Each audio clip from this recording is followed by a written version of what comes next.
Kami dari kelompok 18 ingin menjelaskan tentang tugas makalah ketiga tentang konstruksi. Assalamualaikum warahmatullahi wabarakatuh.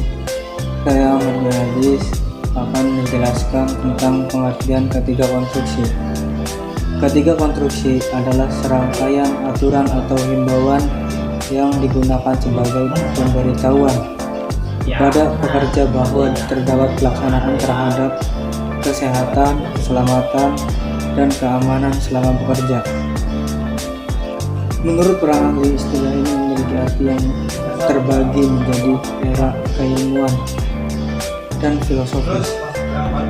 Yang pertama, secara keilmuan, makna dari ketiga konstruksi adalah usaha atau upaya yang dilakukan dalam rangka mencegah adanya penyakit akibat bekerja, pencemaran lingkungan, peledakan, dan lain-lain.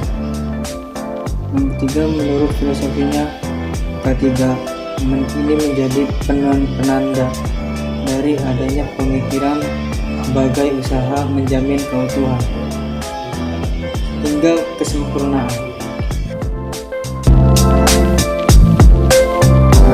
Kemudian dasar hukum ketiga konstruksi. Menurut dasar hukum ketiga konstruksi berikut terpapar perundang-undangan.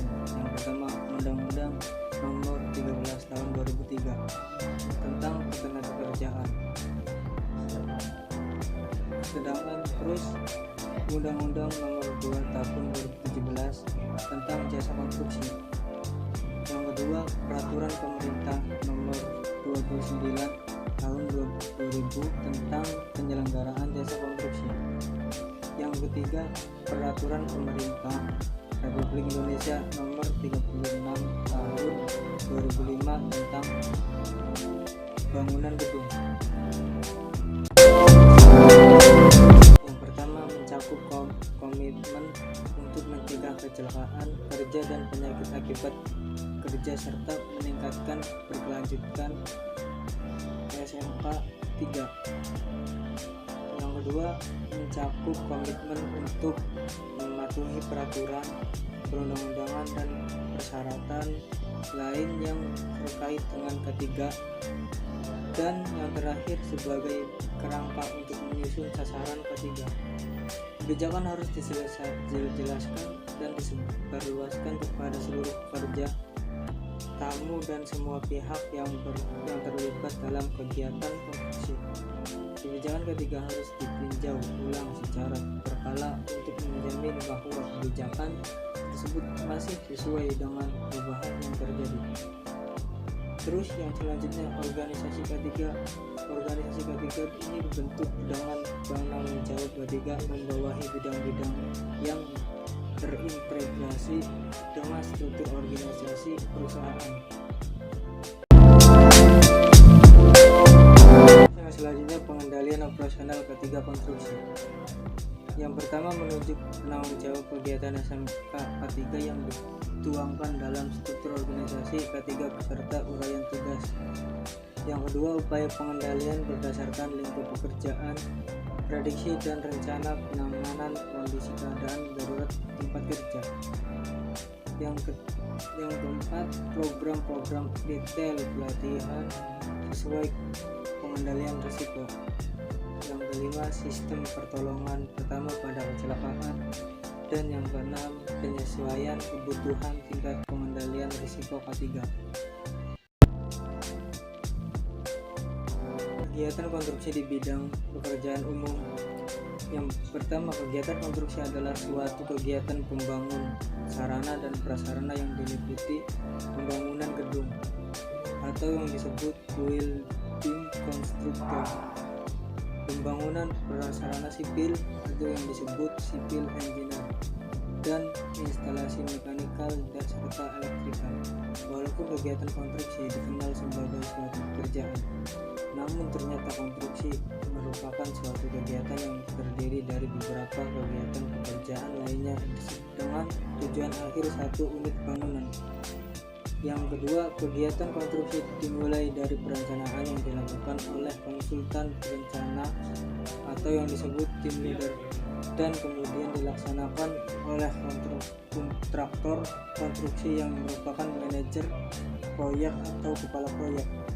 Yang ketiga, mereka bekerja di dalam kantor sedangkan pelaksanaan di lapangan oleh manual proyek yang mengawasi buruh bangunan,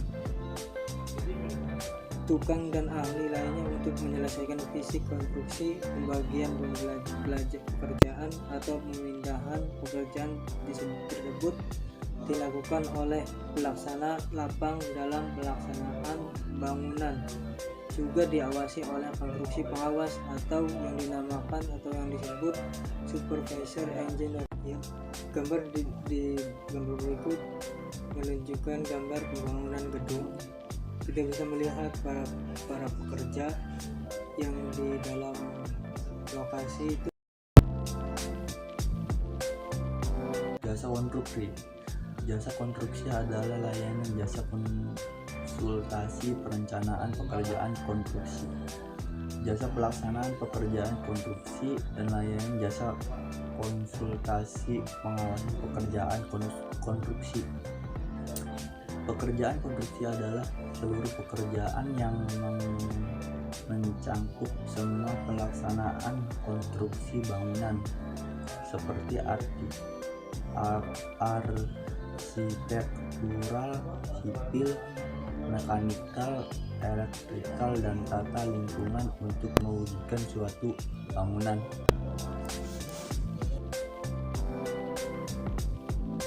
Usaha jasa konstruksi. Ada 3 kategori kegiatan yang tercangkup dalam jenis usaha jasa konstruksi menurut UU nomor 18 tahun 1999, yaitu perencanaan konstruksi, yaitu yang memberikan layanan jasa perencanaan dalam konstruksi yang meliputi rangkaian kegiatan atau bagian-bagian dari kegiatan mulai dari studi pengembangan sampai dengan penyusunan dokumen kontrak kerja konstruksi. Ini umumnya disebut konsultan perencanaan. Pelaksana konstruksi, yaitu yang memberikan layanan jasa pelaksanaan dalam pekerjaan konstruksi yang meliput rangkaian kegiatan atau bagian-bagian dari kegiatan mulai dari penyiapan lapangan sampai dengan penyerahan akhir hasil kerja konstruksi, yang umumnya disebut kontraktor konstruksi. Pegawai konstruksi, yaitu kegiatan yang memberikan layanan jasa pegawai baik sebagai sebagian atau keseluruhan pekerja pelaksana konstruksi, mulai dari penyiapan lapangan sampai dengan penyerahan akhir konstruksi. Ini bisa disebut konsultan pegawai. Kesimpulan dari yang sudah dijelaskan, ketiga konstruksi adalah serangkaian aturan atau himbauan yang digunakan sebagai pemberitahu kepada pekerja bahwa terdapat pelaksanaan terhadap kesehatan, keselamatan, dan keamanan selama bekerja. Yang kedua, kegiatan konstruksi adalah suatu kegiatan membangun sarana dan prasarana yang meliputi pembangunan gedung atau yang disebut building construction, pembangunan prasarana sipil atau yang bisa disebut civil engineer, dan instalasi mekanikal serta elektrikal. Walaupun kegiatan konstruksi dikenal sebagai suatu pekerjaan. Yang ketiga, menurut filosofi ketiga ini menjadi penanda dari adanya pemikiran sebagai usaha menjamin keutuhan hingga kesempurnaan. Mungkin cukup sekian dari pembahasan materi kami. Wabillahi taufiq wal hidayah. Wassalamualaikum.